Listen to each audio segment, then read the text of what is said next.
一艘名叫德莫忒尔227号的运输飞船在太空意外失事。这是一艘向殖民星球运送乘客和货物的货船。由于在宇宙中寻找一艘飞船需要付出高昂的成本代价，而寻回的物资及幸存者的几率非常渺茫，故此运输公司没有特殊理由之下都会放弃寻找，任由船上的幸存者自生自灭。这听起来非常残忍，却也是不得已而为之的选择。大家好，欢迎来到露天电影院，我是吉利波。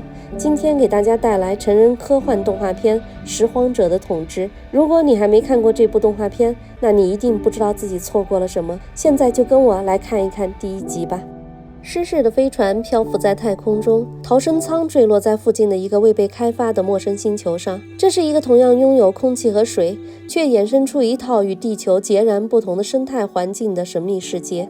转眼，阿修拉和山姆已经在这里生活了至少2个多月了。他们很快便发现了不少可以加以利用的资源，比如从怪牛的身体里获得照亮的发光球，从刺球获得电缆线的替代品，利用电鳗发电，就地取材制作了一个信号发射器，按照飞船紧急救援手册的说明，给故障飞船发指令，迫降在这个星球上。可惜唯一的电池电量已经耗光，发射的信息失败了。阿修拉提议找到坠毁在附近的另一个救生舱，去取那个救生舱里配的电池。如果立即出发，第2天清晨就可以到。山姆同意了。他们找到一种可以充当氧气面罩的虫子，来到一个如同罗马角斗场一样的地方，走进一个充满有害气体的幽深地洞，在那里找到了救生舱，并拿到了满格的电池。地上的尸骸都长出了奇怪的植物。忽然他们仿佛听到了一声呻吟，他们停下脚步。阿修拉忽然被脚后的一个植物绊倒，那植物骤然伸出一张人脸，冲着阿修拉膨胀扭曲，惊悚的样子让阿修拉自我保护的伸脚就踹了过去。那张脸爆开了，有毒的气体弥漫开来，阿修拉的那只面罩虫当场就死掉了。山姆忙从口袋里掏出一种气球虫递给阿修拉，手只要往虫嘴里一塞，虫子就膨胀成气球，迅速上升回到地面。阿修拉却弄掉了气球虫，他开始感觉自己浑身长出了植物。就在要死去时，忽然清醒过来，那些只是气体带来的幻觉。他赶紧抓起气球虫飞了出去。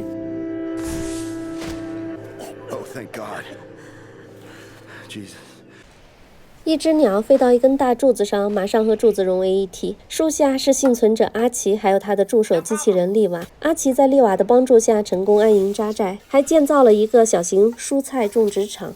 当阿奇安装一个栅栏时，却发现土里埋了一个扳手，这是利瓦干的。利瓦也承认最近自己有些反常，常常突发奇想的想脱离程序，做一些匪夷所思的事。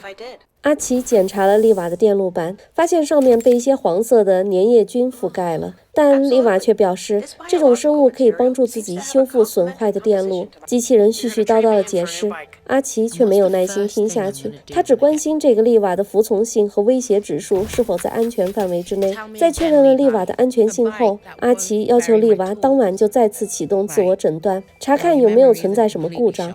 这时，利瓦突然发出警报，称周围有大量的物体在活动。阿奇留下利瓦，自己骑车前去驱赶。这种巨型头盔怪害怕阿奇制造的声音，纷纷四散逃去，却有一只偷偷绕到阿奇身后，伸出了舌头。利瓦及时地发现并发射了救援弹，巨大的冲击波吓跑了这头头盔怪，也吓坏了阿奇。在重新放置了生物毒气后，阿奇回到了营地，现在暂时安全了。阿奇抱怨利瓦浪费了一颗所剩不多的救援弹，他要求利瓦调低自动安全预警。利瓦提出反对，但人类的命令必须服从。利瓦降低了安全预警。夜晚，阿奇一如既往地向外呼救，期望有路过的飞船收到求救的电波。虽然希望渺茫，但这微弱的希望也是支撑自己坚持下去的巨大动力。殊不知，那群头盔怪又开始向营地包围过来。这次调低了安全预警的利瓦没有发出警报，头盔怪破坏了蔬菜棚，掠走了利瓦。清晨，阿奇发现丽瓦丢了，菜地也一片狼藉。他马上拿起武器冲向了头盔怪。丽瓦虽然是个机器人，却也是阿奇唯一的伙伴了，他必须救出他。此时，丽瓦正被一群头盔怪团团围住，他们正在暴力拆解他。阿奇不顾一切地冲上去，又劈又砍。无奈头盔怪的愈合能力超强，完全毫发无伤。危急时刻，阿奇不得不手动发射了一颗救援弹，炸死了一只头盔怪，其余的也吓得四散逃去。这一次营地损失惨重，菜地被毁，食物也不多了，而且这些头盔怪还会回来。这个营地必须要放弃掉，只能重新寻找更安全的地点建立基地。另一个幸存者卡门把自己关在救生舱里，食物已经吃完了。饥饿的他试图从外面的树枝上挖点吃的，然而这根本是徒劳的。饿得皮包骨头的卡门绝望又懊悔，把所剩不多的精力全部用来发泄着情绪。此时，外面的树林里，一只长得像婴儿的动物正在搜索着它的傀儡。它是一种可以通过意念和吐出的黑色粘液来控制其他生物的婴儿怪。笨拙的四肢和臃肿的身体让它无法获取食物，但它却可以控制比自己弱小的生物来获取食物。那些被它控制的小生物心甘情愿地四处寻找果子来献给它。但即便如此，竞争依然无处不在。体型巨大的婴儿怪就能拥有更多的控制权，傀儡很抢手，体型小的永远抢不到，只能忍饥挨饿。这只幸运的婴儿怪注意到树杈上那个鸡蛋形的救生舱，卡门此时正趴在玻璃前，绝望地注视着这个黑暗陌生的世界。忽然，一团光透过玻璃撞入他的大脑，在一片强光中，他看到无数的脸，眼前出现了爱人菲奥娜的身影。菲奥娜的影像如梦如幻，让身处绝境的卡门倍感亲切。但这一切幻觉并没有持续太久，很快就消失得无影无踪。被丢回现实的卡门再次充满绝望恐惧，他不舍得放弃那个美梦，哪怕明明知道那只是幻觉。他敲着玻璃呼唤那个带来美梦的光亮。那只婴儿怪似乎也感受到自己被需要，他跳过来拆掉玻璃，跳进了救生舱。这一下可把卡门吓坏了，他不顾一切地逃出救生舱，殊不知救生舱卡在高高的树枝上，他如同自由落体一般坠了下去。当他离地1寸时，被婴儿怪接住了。紧接着，他如愿以偿地回到了刚才的梦境中。这一次，菲奥娜邀请他共进晚餐，美味的食物让他狼吞虎咽，却不知他正在狼吞虎咽那婴儿怪呕吐出来的黑色粘液，他正在渐渐沦为婴儿怪的傀儡。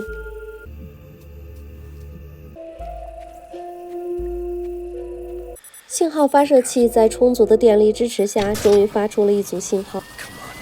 虽然短暂的运行后又烧毁了，但这一组信号成功激活了德莫忒尔号货船的自动控制系统。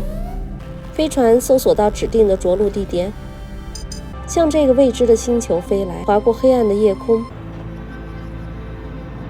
正在修理利瓦的阿奇也看到了，他惊诧地看着德莫忒尔号穿过大气层的闪亮尾焰，希望在他心里燃烧。被控制的卡门也看到了，但身为傀儡的他毫无知觉地跟着主人走向森林的深处。